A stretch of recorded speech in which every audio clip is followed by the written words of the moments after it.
forget to subscribe my channel Hang Duk Mana. Sas.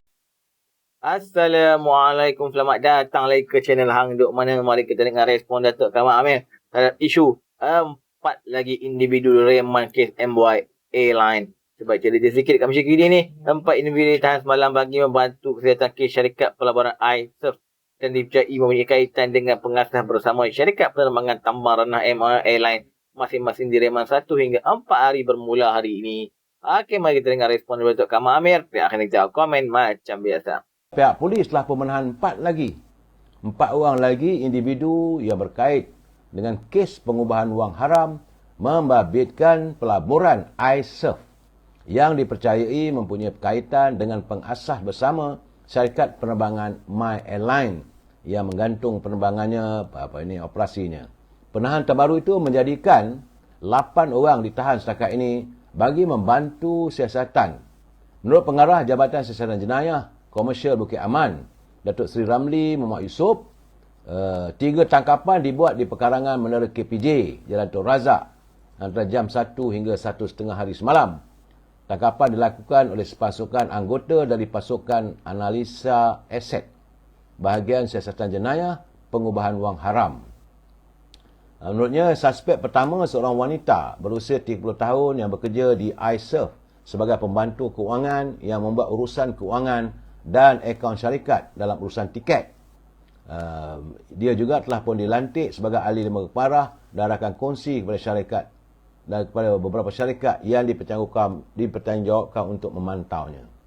Datuk Ramli berkata penahan kedua membabitkan wanita berusia 33 tahun yang bekerja di iSurf secara dalam talian sejak 2013 sebagai pembantu kewangan. Sementara individu ketiga adalah seorang lelaki berusia 48 tahun berperanan sebagai pengurus penyelidikan dan pembangunan di syarikat terbabit pada tahun 2006. Lama dah buat operasi, saudara.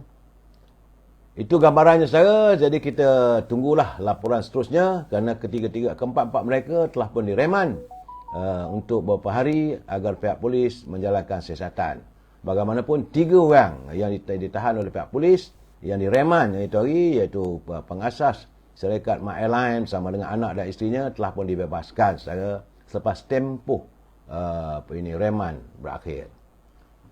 Itu keadaan apa yang berlaku sekarang ni. Banyak orang mengatakan syarikat My Airline dan sebagainya ada hubung kait dengan pemimpin politik. Saya tidak mau mengulas persoalan itu, saudara, kerana sesuatu yang melibatkan soal jenayah, siasatan polis, tak sewajarnya kita mengulas, saudara. Kita tunggu. Sebab selalu saya katakan, no one is guilty unless proven by the court. Tidak boleh kita menuduh sembarangan. Berhentilah, saudara, daripada membuat pengadilan publik ataupun pengadilan terbuka. Kita rakyat cinta damai, saudara. Cuma ini tulisan MyTV Online. Sejauh manakah pengurusi BN dapat memastikan sokongan ahli parlimen BN memihak pada kerajaan perpaduan? Isu tentang 5 ahli parlimen PN. Isu kononnya ada 5 ahli parlimen dari Perikatan Nasional yang katanya memberikan sokongan kepada Sultan Ibrahim dikatakan cuma sebagai decoy ataupun sebagai satu kegiatan palsu, decoy. Dia tipu kononnya kerana untuk melekakan pihak kerajaan. Kabarnya apabila tiba masanya nanti mereka akan mengundi menentang rang undang-undang perbelanjaan. Kerana ada dasar dalam sebut katanya. Di mana rasionalnya menyokong kerajaan tapi masih berada di blok pembangkang. Itu yang ditulis oleh MyTV Online. Jadi saya harap agar pimpinan daripada kerajaan perpaduan lebih berhati-hati dan benar-benar menyantuni setiap persoalan warga kita, saudara. Ya, kadang-kadang orang politik ni kau boleh percaya sangat, saudara. Kalaulah ada elemen-elemen bagi duit itu ini, mungkin mereka cakap lain, cakap hari ni lain, cakap besok lain. Saya menyatakan ini bila saya menatap apa yang ditulis oleh MyTV Online, terkejut juga saya. Tapi saya yakin benda ini tidak boleh berlaku. Bagaimanapun, saudara, politik itu bersifat dinamika, segala-galanya adalah berkemungkinan. Apa khabar Dr. Safri? Moga anda sihat walafiat, saudara. Baik, saudara. Itu laporan seketika, saudara. Tapi apa kata kita prelude. Ini prelude kepada Kongres Ekonomi Bumiputra. Sebagaimana saya katakan semalam, saudara.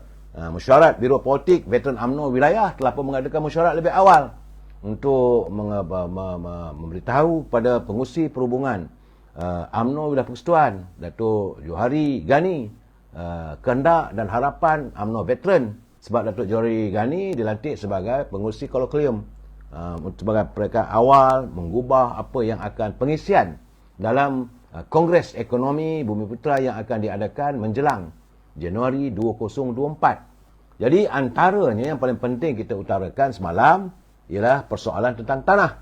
Isu tanah reserve, tanah simpanan Melayu. Dulu sekitar tahun 4-5 tahun dulu dinyatakan bahawa tanah reserve Melayu cuma tinggal 12% saja. Apakah masih berkekalan? Apakah tanah-tanah yang telah diambil itu sudah diganti semula? Bagaimana pembinaan bandar-bandar baru, bangunan-bangunan harta tanah yang dibangunkan? Sejauh mana kota 30% pemilikan Bumiputera itu benar-benar diwujudkan? Sebab saudara jangan lupa setiap mana-mana pemaju perumahan atau harta tanah, mereka tertakluk pada undang-undang ataupun resolusi kerajaan bahawa 30% mesti dijual kepada warga Melayu Bumiputera. Bukan hanya sekadar kota jumlah, malahan harga juga mesti lebih rendah daripada harga biasa. Kalau harga rumah itu RM200,000, untuk kota Bumiputera Melayu ni saudara, dia mesti sekurang-kurang RM150,000. Itu kehendaknya. Itu keadaan saudara. Jadi dalam keadaan begini, saya haraplah dan apa yang disuarakan oleh veteran UMNO Wilayah Persekutuan itu dapat dibincangkan dalam mesyuarat ataupun dalam Kongres Bumiputera yang akan diadakan. Itu persoalan pertama, saudara. Yang kedua, saudara, apa yang kita lontarkan adalah tentang masalah miskin tegar warga bangsa Melayu di tengah-tengah kota raya. Seperti di Alor, di Penang, di Ipoh, Kuala Lumpur, bandar-bandar besar. Sebab warga sudah banyak bertumpu ke tengah bandar. Bila mereka berada di tengah bandar, kalaulah pendapatan mereka sekadar 1,500 take home pay ataupun pulangan bawa balik ke rumah, mereka berada dalam keadaan tergulung daripada kumpulan mesin tegar. Ini perlu ditangani. Ini perlu ditangani oleh pimpinan negara. Sebab mereka tidak lagi tinggal di kampung. Kalau di kampung, duduk dalam keadaan desa permai, tentulah 1,500 tu agak-agak boleh tahan sikit lah saudara. Sebab ikan boleh ambil dari sungai ataupun dari laut, sayur-sayuran boleh petik di belakang rumah, kangkung boleh tanam sendiri. Tetapi di tengah kota raya takkan nak makan pula apa ini jeriji-jeriji besi nak jadikan sayur. Itu keadaannya. Dan ini perlu ditangani tentang kehidupan warga kota yang tergulung dalam kumpulan B40. Bukan B40 dah, mereka dah tergulung daripada miskin tegar. Begitu juga saudara, bagaimana isu pembelian rumah. Masalah warga kota, anak-anak muda yang bekerja, saudara, kaki tangan, kerajaan ataupun swasta. Memang mereka berpeluang untuk memiliki hartanah, membeli rumah yang ditawarkan. Ya, saudara, tetapi masalahnya apabila mereka membeli rumah tersebut, maka permasalahan paling besar untuk mendapatkan financing ataupun kewangan daripada pihak bank. Kerana bank melakukan banyak birokrasi yang akhirnya permohonan mereka ditolak.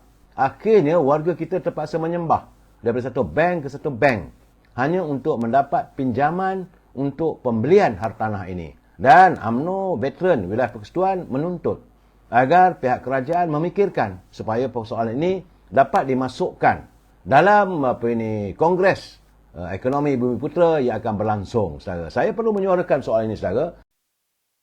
Kita tuan komen saya lah. Kita minta kerjaan pihak SPRM polis siasat betul-betul lah kes ni. Ini syarikat kaya ni. Mana dia orang cakap syarikat berkaitan yang duit pengubahan wang haram. So kita harap dapat menyiasat lah macam mana syarikat betul-betul dia boleh tutup suka hati dia je. So ini melibatkan 20 juta dah, 120,000 ke tiket yang telah jual. So sekarang ni banyaklah kerugian daripada pihak pengguna ni. Inilah orang cakap skamer-skamer geng kayangan ni. Yang orang kaya main scam.